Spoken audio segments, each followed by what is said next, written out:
Amém. Senhor, clamamos a Ti, pelo mover do Teu Espírito Santo, que nós, ao lermos a Tua santa e preciosa palavra, compreendamos, Senhor, o que está contido nela e, a partir da compreensão, que o Teu Espírito Santo nos capacite a praticar todos os Teus princípios, todas as Tuas ordenanças, Senhor. Declaramos desde já a nossa incapacidade por nós mesmos de praticarmos, mas o Senhor, pelo Teu Espírito Santo, nos capacita. Que o nosso entendimento esteja cativo nesse momento, as nossas mentes estejam livres de distrações, de ansiedade, de preocupações, e que foquemos no estudo da Tua palavra neste momento, Senhor. E a Tua palavra, as Escrituras, são hábeis para ensinar, para corrigir, para exortar, para nos conduzir em justiça, para que todo homem, todo crente, seja perfeito e perfeitamente habilitado para boa obra. Oramos assim, confiantes no Teu mover, pela fé, no nome de Jesus. Amém. Amém. Amados, por favor, abram Ruth capítulo 1. Vamos ler do versículo 6 até o versículo 22. Vamos ler do 6 até o final do capítulo 1 de Ruth. Continuando a série de exposições que nós estamos ministrando no livro de Ruth. Vamos lá? A partir do versículo 6 aí do capítulo 1 até o final do capítulo, diz assim a palavra do Senhor, leia com fé. Então Noemi voltou da terra de Moabe com as suas noras, porque ainda em Moabe ouviu que o Senhor havia se lembrado do seu povo, dando-lhe alimento. Assim, ela saiu do lugar onde havia morado, e as duas noras estavam com ela. Enquanto caminhavam, voltando para a terra de Judá, Noemi disse às suas noras: vão agora e voltem cada uma para a casa de sua mãe, e que o Senhor seja bondoso com vocês, assim como vocês foram bondosas com os que morreram e comigo. O Senhor faça com que vocês sejam felizes, cada uma na casa de seu novo marido. E deu um beijo em cada uma delas. Elas, porém, começaram a chorar alto e lhe disseram: não, nós iremos com a senhora para junto do seu povo. Mas Noemi disse: voltem, minhas filhas, por que vocês iriam comigo? Vocês acham que eu ainda tenho filhos em meu ventre para que casem com vocês? Voltem, minhas filhas, vão embora, porque sou velha demais para ter marido. E ainda que eu dissesse tenho esperança, ou ainda que casasse esta noite e tivesse filhos, será que vocês iriam esperar até que eles viessem a crescer? Ficariam tanto tempo sem casar? Não, minhas filhas, a minha amargura é maior do que a de vocês, porque o Senhor descarregou a sua mão contra mim. Então de novo choraram em alta voz. Orfa, com um beijo, se despediu de sua sogra, porém Ruth se apegou a ela. Então Noemi disse: veja, a sua cunhada voltou para o seu povo e para os seus deuses, vá você também com ela. Porém Ruth respondeu: não insistas para que eu a deixe, nem me obrigue a não segui-la, porque aonde quer que você for, irei eu, e onde quer que pousar, ali pousarei eu. O seu povo é o meu povo, e o seu Deus é o meu Deus. Onde quer que você morrer, morrerei eu, e aí serei sepultada. Que o Senhor me castigue se outra coisa que não seja a morte me separar de você. Quando Noemi viu que Ruth estava mesmo decidida a acompanhá-la, deixou de insistir com ela. Então ambas se foram, até que chegaram a Belém. E aconteceu que, ao chegarem ali, toda a cidade se comoveu por causa delas. E as mulheres perguntavam: essa não é a Noemi? Porém ela lhes dizia: não me chamem de Noemi, mas de Mara, porque o Todo-Poderoso me deu muita amargura. Quando saí daqui, eu era plena, mas o Senhor me fez voltar vazia. Por que então querem me chamar de Noemi, se o Senhor deu testemunho contra mim e o Todo-Poderoso me afligiu? Foi assim que Noemi voltou da terra de Moabe com Ruth, sua nora, a moabita. E chegaram a Belém no começo da colheita da cevada. Amada igreja, nós vimos na pregação anterior, do versículo 1 até o versículo 5, que em vários momentos de nossas vidas, e sobretudo em momentos de crise, decisões e escolhas são necessárias, não é mesmo?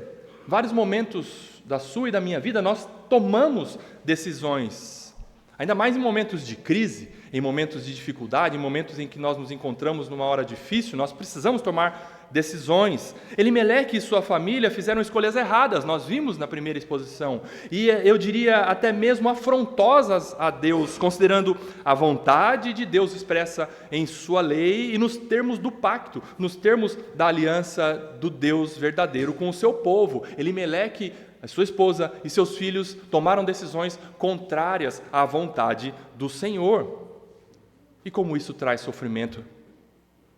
Por isso que compreender a responsabilidade por trás das escolhas é essencial, tendo como parâmetro a vontade revelada de Deus. Nós precisamos cada vez mais estar conscientes de que as nossas decisões geram consequências. E tudo isso, como nós vimos, está rigorosamente dentro da providência de Deus na redenção. Esse foi o tema da primeira exposição, a providência de Deus na redenção. Mas a pergunta que eu faço para você é, pergunta obviamente didática, será que Noemi vai se manter no erro?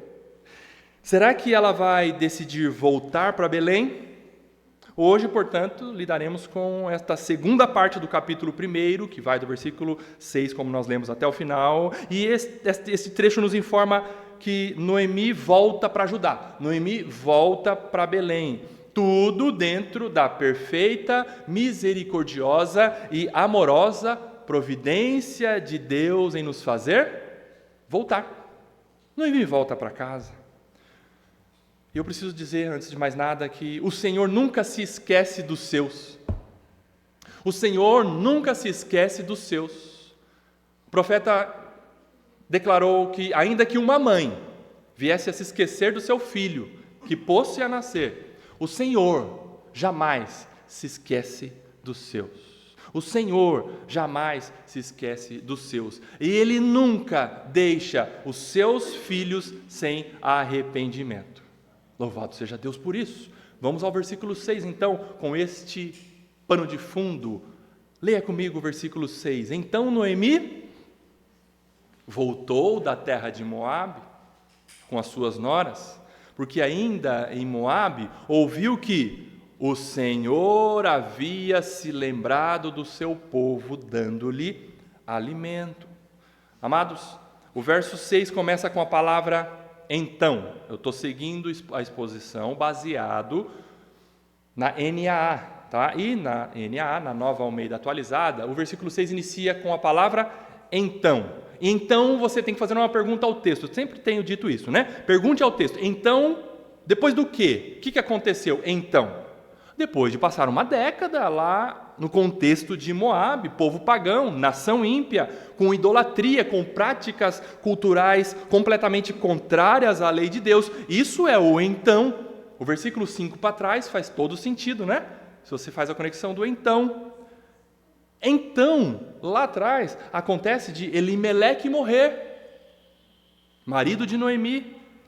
E os seus dois filhos, Malom e Quilion, eles se casam com mulheres moabitas, mulheres estrangeiras, mulheres idólatras. E, passado mais um tempo, os filhos de Noemi também morrem. Isso tudo é dentro do então, e deixam Noemi sem amparo familiar algum ali em Moabe. Noemi está completamente sozinha e desamparada. Ela viveu, portanto, em Moabe, desde então, em uma situação extremamente miserável, como eu disse, como uma indigente e viúva. Nessa situação, era como uma mendiga. Em um lugar estranho, longe dos seus irmãos, longe da comunidade do pacto, em um local de adoração a deuses pagãos. E, para agravar a situação, ela está na companhia de outras duas viúvas. Então, esse é um então. Mas eu preciso dizer para você que o protagonista da história, o autor, O condutor dos eventos da história, Deus, está agindo. E Ele jamais se esquece dos seus filhos. Estejam onde estiverem, seja lá em Judá, na depravação da época dos juízes, seja lá em Moabe, em terra pagã, em terra estrangeira, mesmo quando aqueles que deveriam temer o Senhor, obedecer o Senhor, seguem os seus próprios caminhos e se esquecem de Deus, muitas vezes, mas Deus não se esquece dos seus. Versículo 6, leia comigo de novo. Você consegue ver Deus agindo aí no versículo 6? Então Noemi voltou da terra de Moabe com as suas noras, porque ainda em Moabe ouviu que o Senhor havia se lembrado do seu povo, dando-lhe alimento, glória a Deus. Eu trouxe aqui a versão nova, versão internacional, a NVI, no versículo 6 da NVI, não sei se tem alguém usando essa versão, o texto está escrito assim: quando Noemi soube em Moabe que o Senhor viera em auxílio do seu povo, dando-lhe alimento, decidiu voltar com suas 2 noras para a sua terra. Louvado seja Deus! O Senhor viera em auxílio do seu povo. E, amada igreja, é sempre assim. O Senhor está agindo. Parece que não. Muitas vezes nós olhamos e, Senhor, onde o Senhor está? O que o Senhor está fazendo? Por que, Senhor, essas coisas estão acontecendo? Mas o Senhor sempre está agindo. E nesse momento, nós vemos no versículo 6 que o Senhor viera em auxílio do seu povo. E é sempre assim. Deus sempre vem ao encontro daqueles que lhe pertencem, mesmo que estejam longe do Senhor, mesmo que estejam relacionalmente longe do Senhor, em desobediência, em rebeldia, segundo os ditames do seu próprio coração. Deus sempre vai, Deus sempre busca, Deus usa de misericórdia e concede arrependimento para que os seus filhos se voltem para Ele. É segurança para você isso? Toda. Para mim também, toda. Porque se eu estou longe do Senhor, Ele, com laços de amor, me puxa para Ele mesmo. Ele não nos deixa. Ou Ele nos dá, não fala assim, ó, a partir de agora, se você pecar, meu filho, esquece de mim, não sou mais seu pai. Deus não faz isso. Deus sempre vai ao encontro do seu povo, levando-o ao arrependimento e trazendo-o de volta para Ele. Noemi soube que Deus estava sendo gracioso, misericordioso, auxiliador do seu povo lá em Judá, então ela cai em si e decide voltar. A ação de Deus na vida de Noemi. Aqui, Noemi é como uma versão feminina do filho pródigo, agora aqui no Antigo Testamento. Noemi cai em si. E tenham certeza de uma coisa, meus irmãos, quem é do Senhor sempre encontrará oportunidade para voltar para o Senhor. Nenhum crente verdadeiro fica sem arrependimento e o seu fim é viver longe de Deus. Não! Crente de verdade, filho de Deus, não fica sem a ação de Deus, trazendo-o para si. Quando nós pecamos, como que Deus nos puxa? Pela disciplina, nos levando ao arrependimento. Nenhum filho de Deus fica sem arrependimento. Tenha certeza disso. A boa nova da palavra de Deus é que se a gente pecar, algum crente pecar, nós temos advogado junto ao Pai. 1 João capítulo 2, versículo 1. João escreve assim: filhinhos ou filhos, eu escrevo essas coisas para que vocês não pequem, mas se alguém pecar, temos advogado junto ao Pai, Jesus Cristo. Ele é a propiciação pelos nossos pecados. Quem que advoga a nossa causa como filho diante do Pai? Jesus Cristo. Mas não para dizer assim, Pai, joga para debaixo do tapete o pecado desse filho que eu estou advogando em favor. Não. Jesus fala assim para o Pai, Pai, continue com o teu amor sobre esse teu filho, porque eu, Pai, já paguei os pecados dele ao Senhor.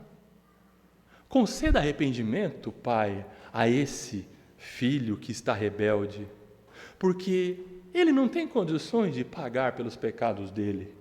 Pai, lembra-se do que eu fiz na cruz em favor dele. Eu já paguei os pecados desse. Essa é a advocacia de Jesus Cristo junto ao tribunal do Deus Pai Santíssimo. Portanto, nenhum filho fica sem arrependimento e nenhum filho de Deus vai para o inferno. Todos que são filhos, Deus chama para si, de uma maneira ou de outra, Deus chama para si. E como que foi esse processo de retorno para Judá, para Belém? Note que com Noemi, há outras duas mulheres viúvas e moabitas, que não eram do povo da aliança. Olha o versículo 7. Assim, ela quem? Noemi, saiu do lugar onde havia morado, lá em Moabe, e as duas noras estavam com elas. As duas noras estavam com Noemi, as esposas dos seus filhos falecidos, o nome delas era Orfa e Ruth, elas estavam com Noemi. E continuando no versículo 7, vamos caminhar agora na leitura. Enquanto caminhavam, elas estavam caminhando, portanto, as três viúvas, uma senhora e duas mulheres mais novas, viúvas, caminhando, voltando para a terra de Judá. Noemi disse às suas noras, em um dado momento a Noemi olhou para as suas noras e falou assim, para. Vão agora, voltem para a casa de sua mãe. E que o Senhor seja bondoso com vocês, assim como vocês foram bondosas com os que morreram e comigo. O Senhor faça com que vocês sejam felizes, minhas noras, cada uma na casa de seu novo marido. E deu um beijo em cada uma delas. Elas, porém, começaram a chorar alto e lhe disseram, não, nós iremos com a senhora para junto do seu povo. Versículo 11, mas Noemi disse, voltem, filhas minhas, porque vocês iriam comigo. Vocês acham que eu ainda tenho filhos em meu ventre para que casem com vocês? Aqui, Noemi está usando uma argumentação absurda. Ela está tentando, de alguma maneira, fazer com que as noras voltem. Mas aqui é um absurdo. Ela está tentando convencer as noras para não ficarem com ela, dizendo assim, vocês acham que ela já era de idade. Vocês acham que eu tenho um bebê ou bebês aqui no meu ventre para que vocês casem-se com eles? Versículo 12, voltem, minhas filhas, vão embora, porque eu sou velha demais para ter marido. E suponhamos, olha o versículo 12, suponhamos ainda que eu dissesse, se fosse esse o caso, tenho esperança. Aqui Noemi, ela usa uma hipótese, mas na verdade ela não tinha esperança. Por quê? Porque ali ela estava sem esperança alguma. Mas ela está dizendo para Ruth e para Orfa, suponhamos, digamos que eu dissesse, eu tenho esperança. Ela não tinha. Ou ainda que casasse esta noite. Se eu me casasse agora, esta noite, e tivesse filhos, versículo 13, será que vocês iriam esperar até que eles viessem a crescer? É algo absurdo, não é? Ficariam tanto tempo sem casar? Não, minhas filhas, a minha amargura é maior do que a de vocês, porque o Senhor descarregou a sua mão contra mim. Ela está dizendo assim, não tem saída para vocês comigo. Voltem. Não consigo dar filhos mais. Vocês não vão se casar com filhos que eu, porventura, viesse gerar agora. E eu vou dizer mais para vocês. O finalzinho do versículo 13 é algo muito forte aqui. Ela disse assim, a minha amargura é maior do que a de vocês. Ou seja, a minha amargura, a minha tristeza, a minha dor é maior do que a de vocês. Sabe por quê? Porque vocês não pecaram, não desobedeceram ao Senhor. Porque o Senhor descarregou a sua mão contra mim. Eu estou amargurado, eu estou muito triste. Sabe por quê? Porque eu desobedeci ao Senhor. Estou triste, estou amargurada. Porque eu desobedeci. Qual que era a convicção de Noemi? A convicção de Noemi é que Deus estava disciplinando a vida dela. O que muito tempo depois, O bisneto de Ruth iria declarar algo semelhante aqui. Quando Davi escreveu o Salmo 32, abra lá comigo, por favor, o Salmo 32. O bisneto de Ruth escreveu algo semelhante a esse versículo 13 aqui de Ruth 1. Salmo 32, versículo 3 e versículo 4. Diz assim, 32, 3 e 4. Davi escrevendo e declarando: quando eu calei os meus pecados, ou seja, enquanto eu mantive em secreto, enquanto eu vivia em trevas, enquanto eu fiz cara de paisagem, mas não estava nada bem, eu calei os meus pecados, envelheceram os meus ossos pelos meus constantes gemidos todo dia. Por quê? Porque a tua mão pesava dia e noite sobre mim. O meu vigor secou como no calor do verão. Não há uma semelhança aqui da escrita de Davi com a declaração de Noemi em Ruth 1,13? Quem sabe Davi ouviu a história de Noemi. Lá, o bisneto de Ruth ouviu a história de Noemi. Noemi disse que a mão do Senhor estava pesada sobre ela. O Senhor descarregou a sua mão contra mim. E o que ela tinha convicção? Que Deus estava disciplinando ela.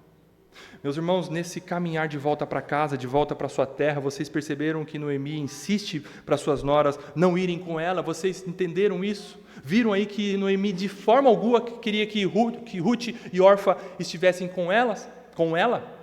Alguns teólogos, comentando este trecho, dizem que essa insistência de Noemi em não voltar para sua terra com as suas duas noras estrangeiras demonstra, quem sabe, que Noemi estava como que precisando se livrar das suas noras, até porque ela não tinha condições de se sustentar como viúva, e que dirá com mais outras duas viúvas vivendo na mesma miséria. Noemi não queria que as suas noras estivessem mais com ela. Humanamente falando, Noemi estava sem esperança. Ela não poderia garantir nenhuma perspectiva segura de futuro para as suas noras. Portanto, ela insistiu: não voltem comigo. Nós precisamos considerar também, e aqui é o entendimento de comentarista desse trecho, que não ficaria bem para Noemi chegar em Belém na companhia de duas moabitas. Lembram-se da origem dos moabitas? Gênesis 19. Gênesis 19 mostra a relação sexual incestuosa de Ló com as suas duas filhas, e da primogênita nasceu um menino. Dessa relação nojenta nasceu um menino. O primogênito foi dado o nome de Moabe. O texto de Gênesis 19 é um texto em que o pastor pega para pregar e fala: meu Deus, o que eu vou falar disso? Complicado, Gênesis 19. Foi o que aconteceu, a origem dos moabitas. Então, seria muito, ou no mínimo estranho, Noemi chegar lá em Judá, lá em Belém, com duas mulheres moabitas. Noemi teria que explicar para os seus irmãos compatriotas que os seus filhos se casaram com essas duas mulheres ímpias. Eles descumpriram a ordem expressa do Senhor. As noras de Noemi eram provas vivas da desobediência de Elimeleque, de Noemi, de Malom e de Quilion. Ela chegaria lá em sua terra e falaria: os meus filhos desobedeceram ao Senhor, e eu e meu marido fomos coniventes. Eles casaram-se com mulheres ímpias, casamento misto. Emílio Garófalo Neto explica que, sobre esse trecho, o pastor Emílio Garófalo Neto, as noras, Ruth e Orfa, seriam sempre um amargo lembrete de que eles haviam feito bobagem, de que seus filhos haviam se casado fora do pacto. Por isso a insistência de Noemi em falar para Orfa e para Ruth voltarem para suas famílias, casarem-se com homens moabitas, como elas deveriam se casar lá com o povo delas e viverem bem lá como pagãs na terra delas. Voltem, minhas noras, não vão comigo. O lugar de vocês não é ao meu lado. Todavia, algo aconteceu com uma das noras de Noemi, que não a permitiu voltar para a sua família, se casar com um homem moabita e seguir a sua vida pagã. Algo aconteceu com uma delas. E o que foi esse algo que aconteceu com uma das noras de Noemi? A resposta é: a bondade de Deus em ação chegou sobre a vida de uma delas. Volte um pouquinho o seu olhar no versículo 8 de Ruth 1 e você vai encontrar lá uma declaração de Noemi para as duas. Que o Senhor, Ruth 1:8, que o Senhor seja bondoso com vocês. E o termo bondoso aqui, ou benevolente, é o termo no hebraico hesed. Diz respeito ao amor pactual de Deus para com os seus escolhidos. É um amor persistente de Deus, é um amor unidirecional de Deus em favor dos que Ele quer ser benevolente. Aqui, Noemi está declarando para uma de suas noras, na verdade ela declarou para as duas, mas essa declaração, por soberania de Deus, alcançou uma. Ela disse assim: que Deus seja benevolente, que Deus seja bondoso, que o amor pactual de Deus alcance vocês, o amor unidirecional de Deus alcance vocês.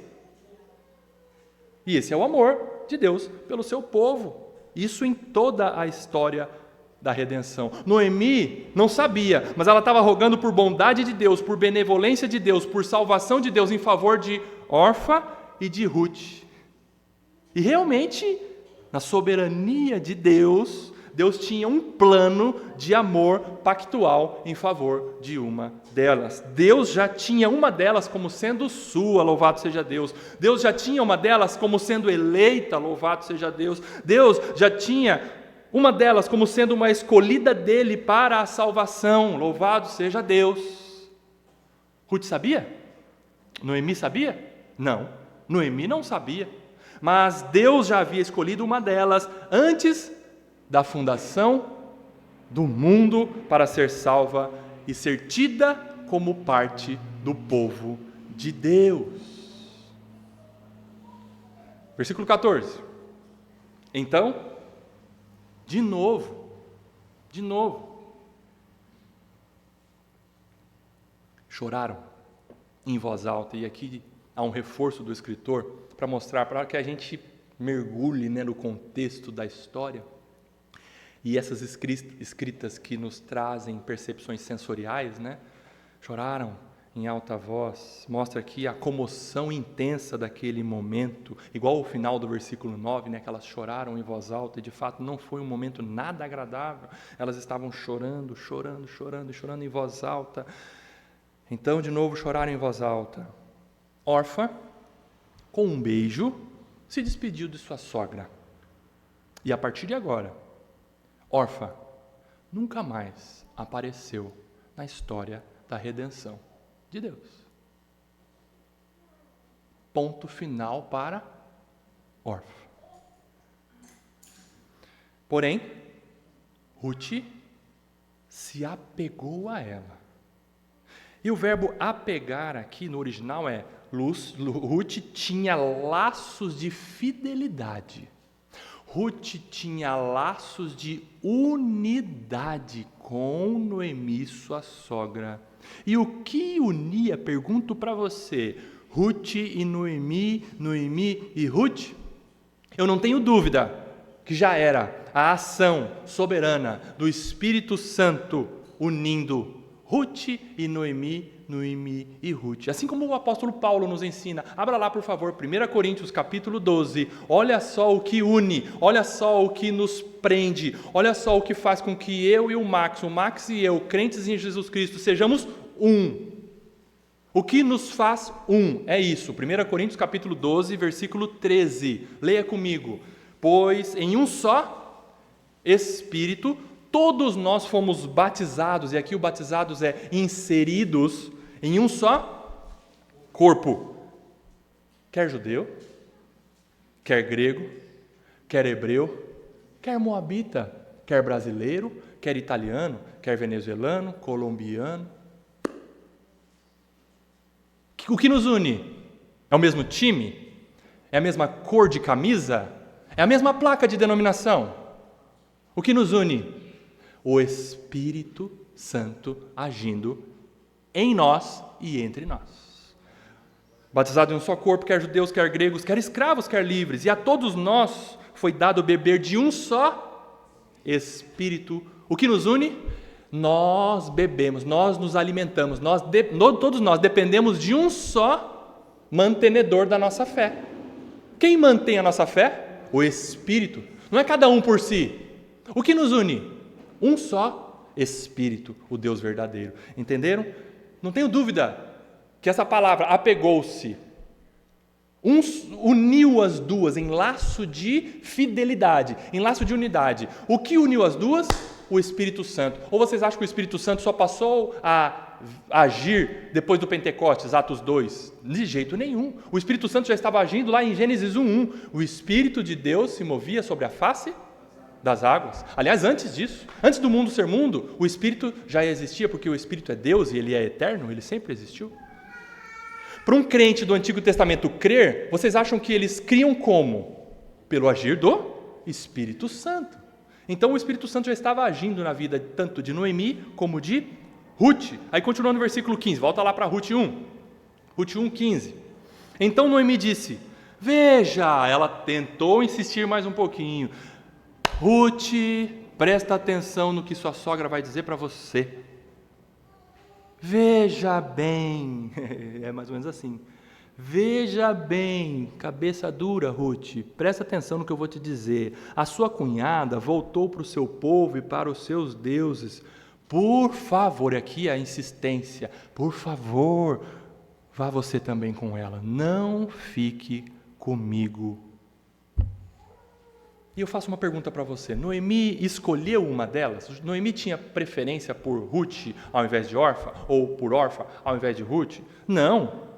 Outra pergunta. Noemi sabia que uma delas seria, quem sabe, regenerada e convertida ao Senhor?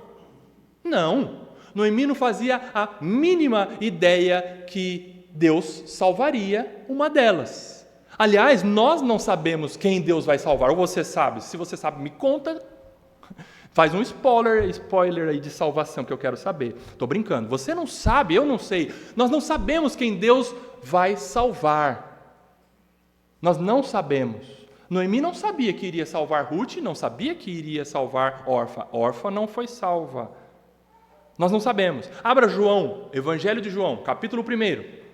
Olha só que interessante. Evangelho de João, capítulo 1. Vamos ler o versículo 12 e o versículo 13.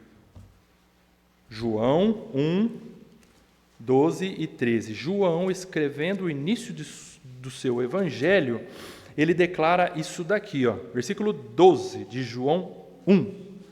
Mas a todos quantos o receberam, deu-lhes o poder de serem feitos filhos de Deus. Todos receberam Deus pela fé, e Deus deu o poder de serem feitos filhos de Deus. Quem deu o poder para você e eu sermos filhos de Deus? O próprio Deus. O próprio Deus. Deu-lhes o poder de serem feitos filhos de Deus. A saber, aos que creem no seu nome. Ok? Esse é o processo de salvação. Deus chama, Deus escolhe, Deus dá o poder de salvação e Deus dá o dom da fé para uma pessoa crer no Filho para ser salvo e ser filho também. Agora, versículo 13. Os quais, ou seja, estes que são salvos, não nasceram do sangue. João está dizendo assim, os que são salvos não são salvos, não são crentes, não são filhos de Deus, porque tem o sangue, o sangue ariano de crente. Em outras palavras, João está dizendo assim, ninguém é crente por consanguinidade. Filho de crente não é crentinho. Pode ser cretino, mas crentinho não. Quem nasce de família crente não tem segurança alguma de ser salvo. Não tem. Então, João está dizendo assim, os quais aqueles não nasceram do sangue, ou seja, ser salvo não é de ter sangue de crente, nem da vontade da carne. Aqui João está dizendo assim, tá bom, se não nasceu crente, alguém declara, nem da vontade da carne. carne é um homem. João está dizendo assim, algum homem, alguma mulher declara, seja salvo. É possível isso? Só nas ficções aí de igrejas, né? Falsas igrejas que todo mundo chega e aí um guru evangélico gospel declara, todos sejam salvos, e todo mundo cai no chão. Para.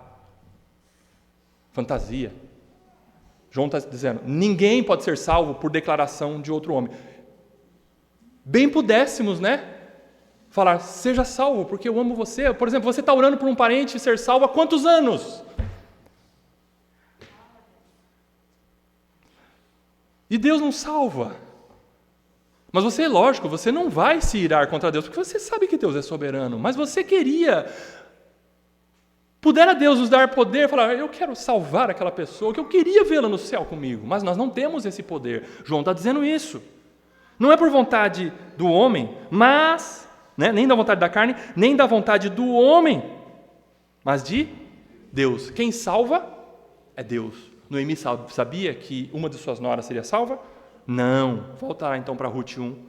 Deus, porém, sabia, e ele salvou uma delas. Versículo 16, de Ruth 1. Porém, Ruth respondeu. Aqui é a resposta de Ruth, e essa resposta de Ruth é um voto, é uma declaração íntima, comprometedora diante de Deus. Versículo 16. Porém, Ruth respondeu. Não insista para que eu a deixe, nem me obrigue a não segui-la. Aqui Ruth foi bem firme com a sua sogra.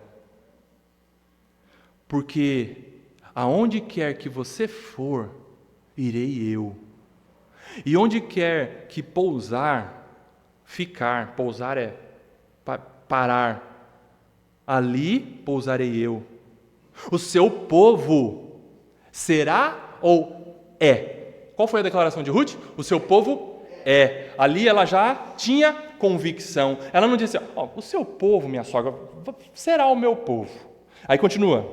O seu Deus será o meu Deus? Não. Ali Ruth declarou, o seu Deus já é o meu Deus. Queridos irmãos, não tenham dúvida de que foi muito custoso para Ruth declarar o que ela declarou. Ao dizer isso, ela está abandonando a sua família. Ao dizer isso, Ruth está abandonando o seu povo.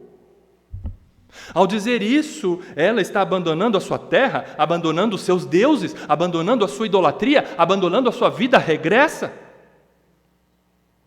Não foi assim de forma leviana, banal, tudo bem, eu vou lá morar em Belém com você, minha sogra, vamos passar um tempinho lá, eu vou te ajudar a se reerguer, depois que estiver tudo bem, eu volto para Moabe, e aí fica tudo certo. Não, eu vou com a senhora, tudo bem, eu volto para Moabe, se não der certo, eu volto. Não foi essa declaração. Ruth não disse algo da boca para fora, Ruth disse isso movida pela fé.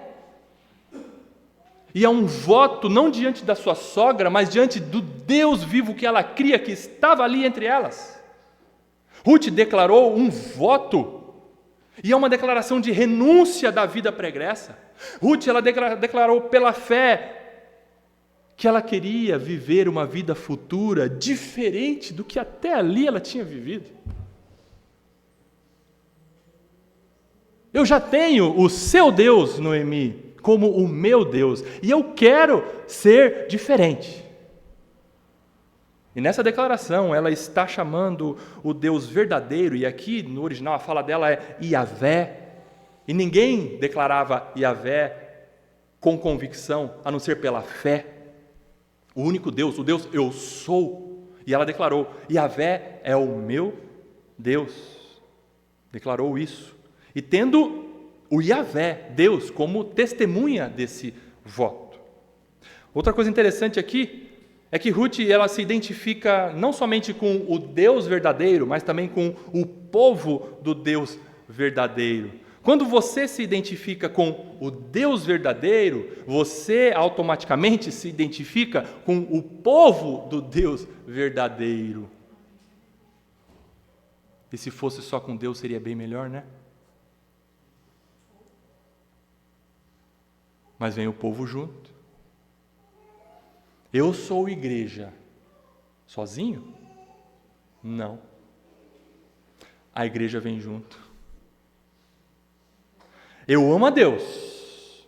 Aqui na minha casa sozinho está tudo bem. Mas esse povo, a igreja, é difícil. Hein?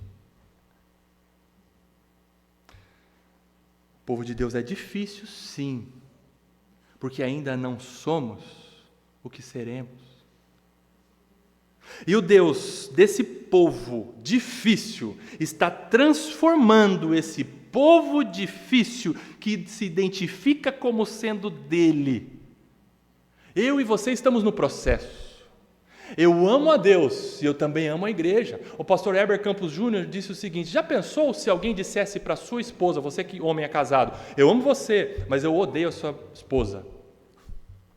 Muitas vezes tem pessoas que estão dizendo isso. Eu amo a Deus, mas eu odeio a igreja. Esse é o processo que o Senhor, dono do povo, Senhor da igreja, está realizando. Se identificou como crente, como de Deus? Vem um povo junto com você. De todas as raças, tribos, línguas e nações, louvado seja Deus.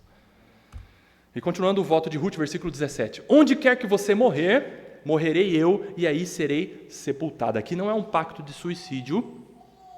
Ruth não disse assim, no momento em que você morrer, eu me mato. Não. Ela não está dizendo isso. Ela disse, onde quer que você morrer, morrerei eu, e aí serei sepultada. Ruth está conectando a morte a um lugar, a um local. Por quê? Olha que interessante. Ruth já está pegando,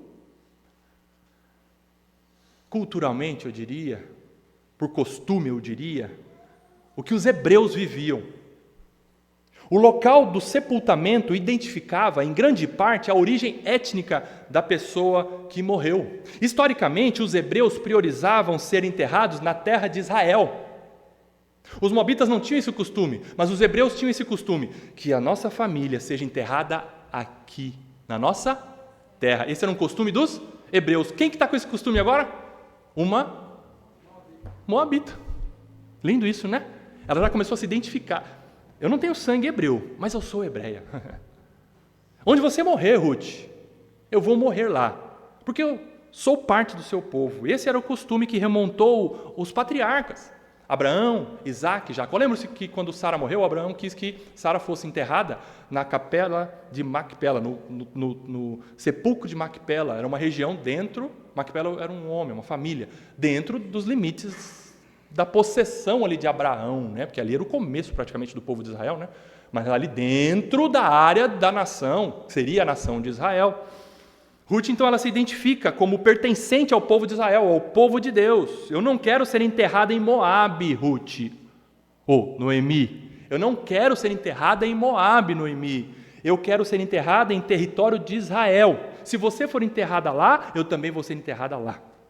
E Ruth termina o voto, tendo Deus como testemunha. Versículo, nós estamos no 17, né? Terminando o 17 aí. Que o Senhor me castigue. Quem que ela chama para ser testemunha desse voto, dessa declaração? Deus. Que Deus me castigue. Então ela cria que esse Deus era verdadeiro e real. Que o Deus verdadeiro, Yahvé, me castigue, se outra coisa que não seja a morte me separar de você. E aqui, mais uma vez, nós voltamos à unidade do corpo de Cristo, né? O irmão lá no Japão, que está adorando a Deus, lá é à noite agora, né? Está adorando a Deus agora à noite lá no Japão, é um conosco. E nós não estamos separados. Você acredita nisso? Se Jesus voltar agora, nós vamos encontrar todos os irmãos de todos os tempos, de todas as épocas. Você vai ver MacArthur, você vai ver Martinho Lutero, você vai ver Wycliffe, você vai ver, fala um nome aí, John Owen, você vai ver Spurgeon, você vai ver Paulo, você vai ver Pedro, e você vai falar, Pedro, quase, hein? Quase que você perde a salvação, hein, Pedro? Você vai ver Ruth, você vai ver Noemi, você vai ver Silas, e você vai ver Cristo, que é tudo em todos. É isso que o apóstolo Paulo fala. Então, que o Senhor me castigue se outra coisa que não seja a morte me separar de você. Ruth, ela se dispõe a abandonar o seu povo, seus deuses. Ruth deixa Moabe e as coisas que há em Moabe. Aqui eu parafraseio. Ruth deixa o mundo e as coisas que há no mundo, entenderam? Ruth deixa o mundo e as coisas que há no mundo para se devotar ao Senhor, ao Deus que ela cria já, ser o único Deus verdadeiro e que agora ela chama de meu Deus. Você já declarou isso? Porque uma coisa é declarar o nosso Deus, esse Deus, o Deus. Outra coisa bem diferente é você declarar diante de Deus, diante das pessoas, o meu Deus, o meu Senhor. Isso é pertencimento. É o que Ruth está declarando aqui diante de Deus e diante da sua sogra Noemi. Ela sabia que tudo aquilo que ela estava deixando não se comparava com aquilo que ela estava ganhando. Louvado seja Deus. Ruth, de fato, estava mudando de lado, ela estava mudando de rumo, e os alvos da vida de Ruth, a partir daquele momento, passaram a ser outros. Mas isso foi fruto não de decisão da boca para fora, mas algo aconteceu no coração dela.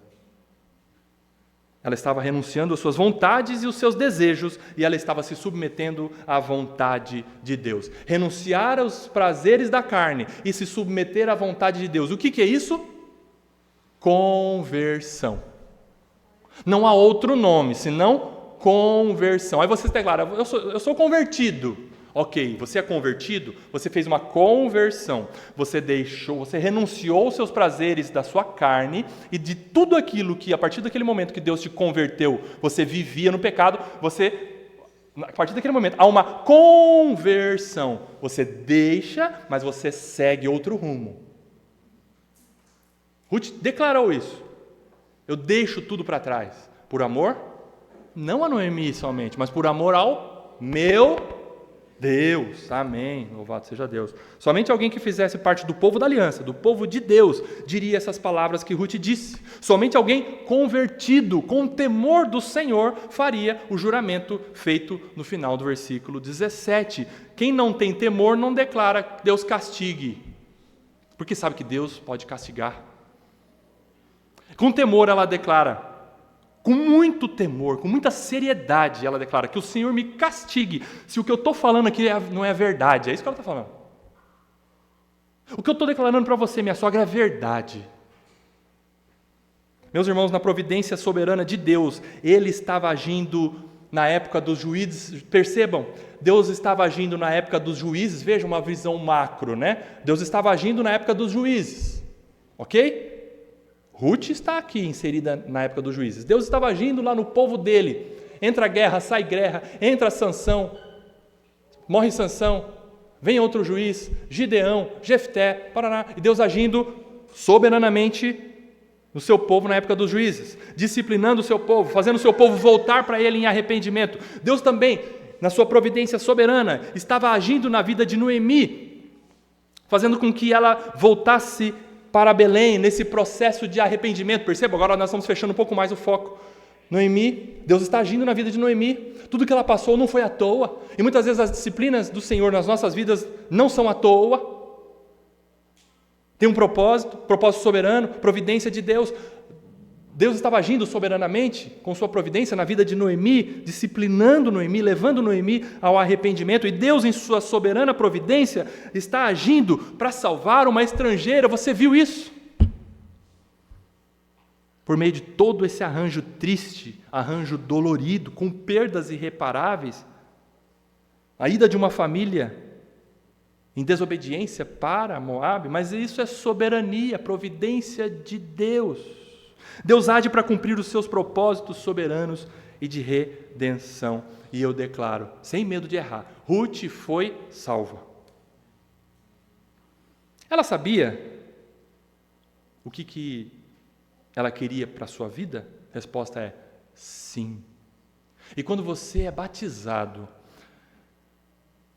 você declara às testemunhas que estão ali, a quem possa interessar, que você sabe o que você quer. A partir de agora eu quero Deus. É um marco nas nossas vidas o batismo, não é? Eu quero Deus. Jesus Cristo é o meu único e suficiente Redentor. Eu sei o que eu quero. Estou decidido. Ruth sabia? Sim. Ela estava decidida? Sim. Ela queria o Deus de Noemi, que era o seu Deus. Ela queria viver não somente com Noemi, mas com o povo de Noemi, o povo de Deus. Sim. Versículo 18. Olha só a declaração, a escrita expressa do autor no versículo 18. Quando Noemi voltou, ou quando Noemi viu que Ruth estava mesmo, estava ou não estava? Ponto final. Noemi, para de falar. Eu já decidi o que eu quero. Eu quero o seu Deus, eu quero o seu povo e eu quero ficar com você. Entendeu? Ela estava decidida a acompanhá-la. Noemi deixou de insistir com ela. Continuando a viagem, então, para Belém, versículo 19, aqui estamos caminhando para o final. Então, ambas se foram, até que chegaram a Belém. E aconteceu que, ao chegarem ali, Noemi e Ruth chegaram, hein? Louvado seja Deus! Voltou para casa. E aconteceu que, ao chegarem ali, toda a cidade se comoveu por causa delas. E as mulheres perguntavam, essa não é Noemi? E aqui a pergunta, a indagação, é com um tom de espanto, mas um espanto pelo estado visível de Noemi. Aquelas mulheres ali estavam espantadas ao verem o estado físico, quem sabe, de Noemi, as roupas de Noemi. Aquelas mulheres não conseguiram disfarçar o espanto, aquela cena chocante, e a irmã Maria Quitéria foi falar com a irmã Maria Gertrudes, e ela diz, amiga, estou chocada? Essa não é Noemi? Não pode. Olha a roupa dela. Disse ela que ia para Moabe, aumentar a sua riqueza, porque ela saiu rica. Amiga, não é possível. Olha a papada dela. Está feia. Estou chocada. Não está magra? Tadinha. Olha o cabelo dela. Esse foi o comentário das mulheres. Essa não é Noemi? Cadê Elimeleque? Cadê os meninos? Quem que é essa que está com ela? Perceberam? Versículo 20. Porém, ela lhes dizia, e Noemi aqui, ela não está para muita conversa não, ela já chegou de viagem amargurada, ela já está bem sobrecarregada com as coisas da vida, e ela chega, não quer nem conversar, não dá muita argumentação, ela fala assim, não me chamem Noemi não. Porque Noemi significa agradável. Eu não estou e não sou agradável. Mas me chame de Mara. E Mara significa amarga. Mas eu estou amarga, eu estou com uma tristeza profunda e com amargura. Sabe por quê? Porque o Todo-Poderoso está me corrigindo. É a palavra dela. Porque o Todo-Poderoso me deu muita amargura. Noemi entendia que aquele processo todo era a mão de Deus pesando sobre ela. Ela não tinha marido mais, ela não tinha os filhos mais, ela não tinha riqueza mais, ela não tinha bens materiais. Mas olha só, versículo 21, quando saí daqui eu era plena. Plena aqui no original eu tinha tudo, família, pessoas e bens. Estava plena, mas o Senhor me fez voltar vazia, aqui é voltar pobre. Por que então querem me chamar de Noemi, ou seja, agradável, se o Senhor deu testemunho contra mim e o Todo-Poderoso me afligiu? Noemi, em outras palavras, está dizendo assim, tudo isso que vocês estão vendo é testemunho de Deus para vocês. Deus está colocando em cima do telhado. Jesus não disse isso? Que os nossos pecados ocultos, em dado momento, Deus irá revelá-los e irá mostrá-los de cima do telhado. Todo mundo vai ver. E Noemi está dizendo assim, vocês estão vendo, eu sou a prova do testemunho de Deus contra mim, porque eu pequei, e o Todo-Poderoso está me afligindo. Nós fizemos caca, Noemi está dizendo. Nós pecamos e o Senhor nos castigou por causa dos nossos pecados. Pronto, falei. É isso que Noemi está dizendo para as amigas, para as irmãs. Versículo 22. Foi assim que Noemi, graças a Deus que ela voltou. Louvado seja Deus que ela voltou, porque apesar das consequências, apesar da colheita das decisões erradas, apesar de tudo ter dado errado, Deus fez Noemi voltar. Pelas misericórdias de Deus, pela boa mão do Senhor, Deus permitiu Noemi voltar. Voltou da terra de Moabe com Rute, sua nora, a Moabita, e chegaram a Belém no começo da colheita da cevada. Sim, nós cremos que há muita coisa para ser tratada no coração de Noemi, é ou não é? Sim, mas tenham certeza de algo muito importante aqui, ela está no lugar certo agora.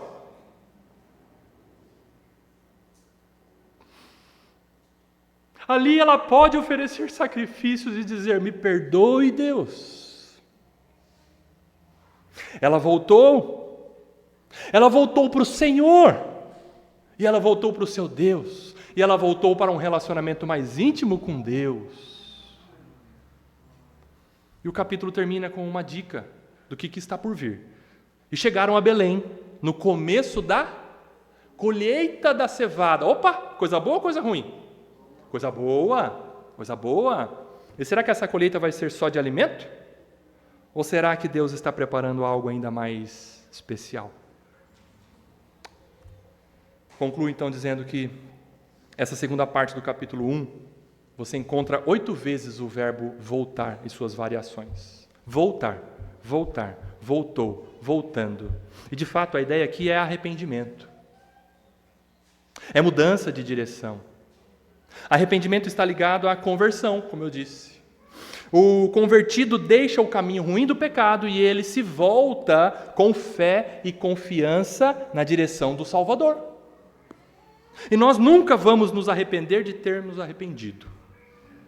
Foi o que aconteceu com Noemi. Eu digo, que Deus tenha misericórdia de nós. Que Deus tenha misericórdia de nós. E por todas as vezes nos permita voltar em arrependimento. Porque Ele nunca se esquece de nós. É a bondade de Deus em Cristo que chama o seu povo e os seus filhos a voltarem-se em arrependimento. Portanto, meu irmão, minha irmã, esteja sensível a isso. Busque de Deus em oração. Senhor, me dê um coração sensível ao mais leve toque do Senhor. Por favor. Não me deixe endurecer no meu pecado, Senhor. Quebre o meu coração, Senhor. Por favor. Para encerrar, Salmo 136, versículo 23. E eu encerro com esse texto maravilhoso. Salmo 136, versículo 23.